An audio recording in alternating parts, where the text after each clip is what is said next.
Hai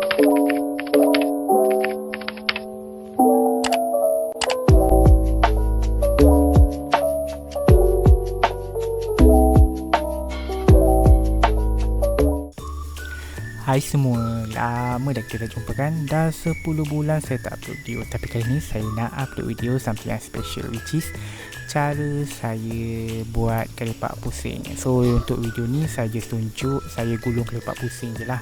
Duh dia, saya tak tunjuk, saya bantu dia. Itu next video, okay? Untuk sekadar permulaan saja.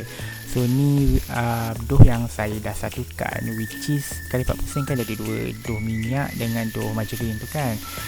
So ni saya dah satukan dia, saya dah biarkan dia lembut. Okay, so sekarang ni saya nak start macam mana untuk proses dia lah. Okay, first saya akan canaikan dia dulu. Okay, ni first canai lah. Cara dia saya akan tekan tengah-tengah tu, tekan tengah-tengah macam tu. Sebab apa tahu? Sebab saya nak spreadkan dia punya dough margarin tu secara sekata lah. Mixed bagi dua, yang satu untuk canai bahagian atas, yang satu lagi canai bahagian bawah.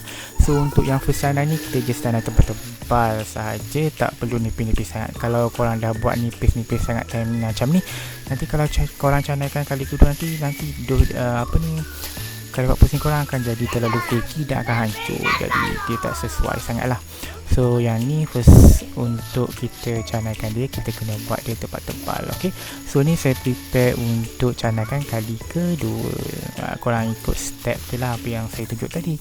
So ni sama macam tadi lah, saya just tekan kat tengah untuk saya spreadkan atas dan juga bawah. Okay, untuk step ni pula korang canaikan dia sedikit nipis daripada tadi, sebab untuk mudahkan kita. Sebab saya akan nipiskan dia pakai pizza maker yang manual tu, yang pusing-pusing tangan tu.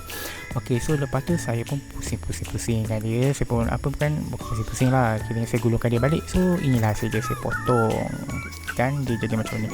Untuk yang ni ngam-ngam je lah. Kalau korang canaikan nipis, golik kali yang kedua tu nipis lagi, dia akan jadi flaky. So tu tak sesuai, nanti korang goreng nanti dia akan pecah minyak. Bukan pecah minyak lah, kulit dia tu akan pecah. So nanti memang tak sesuai lah. Nanti kulit kelipak korang tak cantik sebab dia terlalu flaky, terlalu nipis sangat. Tapi kulit depends akan selera lah. Kalau yang suka yang jenis nipis kertas tu, buat apa yang saya suruh, buat apa yang saya cakap tadi tu. Okay, so ini saya nak start buat dia punya kelipak. Untuk kelipak yang ni, sebabkan dia nipis, saya potong tadi tu 10, tadi tu saya potong dalam 13.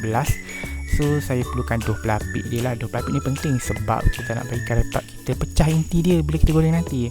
Kalau korang tak nak pakai pun tak apa, tapi pastikan korang punya yang gulung-gulung tadi, yang korang iris tadi tu, mungkin korang kena iris 5 je ke, biar dia tebal. Dan juga canai tu jangan nipis sangat, biar dia tebal sikit supaya nanti bila korang ingin masukkan inti dia tak pecah. Tapi saya pakai dough pelapik just sebagai dia punya tak nak bagi dia pecah lah. So ni lepas saya canaikan dia jadi macam ni, nipis sangat. Tapi tak ingat nipis sangat, macam tak nipis dan juga tak tebal sangat. Okay, so ini saya just tekak-tekak pula.